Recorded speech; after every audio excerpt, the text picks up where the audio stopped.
Alrighty, joining me now is a brand new UFC lightweight fighter who takes on Josh Emmett in his debut at UFC 210 in Buffalo, New York on April 8th. He is Desmond Green. Des, how's it going? It's going good, man. It's going good. Here, just resting up on a Sunday. Awesome, man. Good to hear. Thank you very much for taking time here on this Sunday afternoon. Now, months ago on social media, you said that you had a meeting scheduled with the boss man himself, UFC President Dana White. How did that actually go down, or did you just talk to the UFC matchmakers? And of course, you ended up getting this deal with the UFC that we'll talk about. Did you actually sit down with Dana White, or was it just like Sean Shelby and Mick Maynard? No, what happened? I was supposed to go meet with him, and then some stuff happened on the schedule, so he had to postpone it until for a week or so. So I told my manager, I'm like, well, we don't really have to go down there. Really, I just wanted to talk to him and try to, pitch it to him, because I know he's a busy guy and everything. So I was like, let's just try to set up a phone conference. So, that's what they ended up doing. He set up a phone conference with Dana and my manager. I was at work, so, I couldn't get in on it. I didn't need to. My manager kind of knew exactly what I wanted to present to him. So, my manager was Glenn Robinson, by the way. So, Dana and Glenn had a phone conference, and, it went well from what I understood. And, Dana's like, we're going to look at him. We'll possibly sign him for the Buffalo card, and, we'll call you back. About 4 days go by, and, we don't hear anything. So I'm like, oh, man, maybe, whatever happens, it's not going to work. And I think it was like the fourth or the fifth day, my manager called me. He's like, hey, listen, Dana called me back. You're in. And that's kind of how that worked. Right, and how did that all get set up? Because from what I know anyways, we don't usually hear about brand new fighters, talking to Dana White. It's usually the matchmaker's jobs to, negotiate deals. Maybe I'm completely wrong, and maybe everybody talks to Dana White, but I think I'm right. How did this all get set up? Like, why did you, talk to Dana White and not just the matchmakers? My manager, that's just my thanks to my manager. We had a good relationship with him. He's the owner of the Blackzilians. He has a ton of fighters that, he used to manage. So, it's all about connections, really.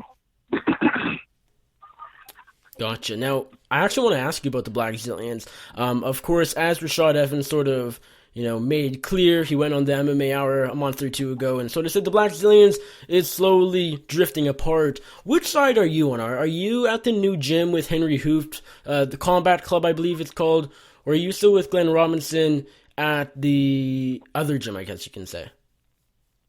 I actually split my time in between both. Okay. I go to Combat Club with Henry Hooft, and I also go to CS MMA, where the new Blackzilians headquarters is. Awesome. And what are your thoughts on, is it fair, in your opinion, is it fair to call this a Blackzilian split? In your opinion, is that the right term to use? I'm not really sure. I try not to pay attention to it. I just try to train. I still have my same training partners, my same coach, and my same manager. So to me, nothing's really changed. Nice. I guess that's ideal, right? For nothing to change, because I know it seems to be affecting some Blackzilians while others don't seem to be affected. And luckily for you, I guess you're in the latter part of that. Right. Exactly. And then going back to your call with Dana White and your manager, did you get signed right away? Like right then, right there, did they say, all right, you're done, we'll send over the contract and we'll be good to go? Or did they, say, all right, thanks for calling in, blah, blah, blah, we'll get back to you in like a week? Did it happen right then, right there? Or was there a bit of a waiting process? No, yeah, it's kind of like right then, right there. Once Dana called my manager back, he said, listen, we're going to sign up for the Buffalo card. Awesome. Well, congratulations on the deal, of course, and this is a super fun fight with Josh Emmett in Buffalo. Did you expect, if you were to go back to when you were making your pro MMA debut, would you have expected to make it to the UFC quite a bit sooner in your career than you are now? Um, yeah, I originally thought, it was going to take me about 2 or 3 years. Took me 4, so, but I also didn't anticipate going through Bellator first, so I think, had I went through Bellator first and held out, I probably might even got through UFC sooner. But I'm glad I went to Bellator, just to get that experience in. Right. Was it particularly in the latter part of your tenure with Titan FC, or even just in general on the regional circuit? Of course, you had that fight at Final Fight Championship. You also had the fight over in Russia. In general, on the regional circuit, was it difficult finding fights? Not really. No, 155 is a real popular weight class. So, it was never too hard finding a fight. As of right now, what is your relationship with Titan FC? Great. It's just normal. Nothing bad. They So, just the same as it was months ago. right. So you left on good terms. Yeah. Awesome. To you, is it odd to see Andre Harrison and Kurt Holub not in the UFC yet, whereas you, who of course fought both and dropped close losses to, are now here in the UFC? Is it weird to see, say, like Andre Harrison in the World Series of Fighting now, and Kurt Holub still in Titan FC? Do you feel like they deserve to be in the UFC? Like with you? No, just because we haven't taken the path I've taken. And, in my opinion, I won both of those fights. And also, like Andre doesn't have any finishes really.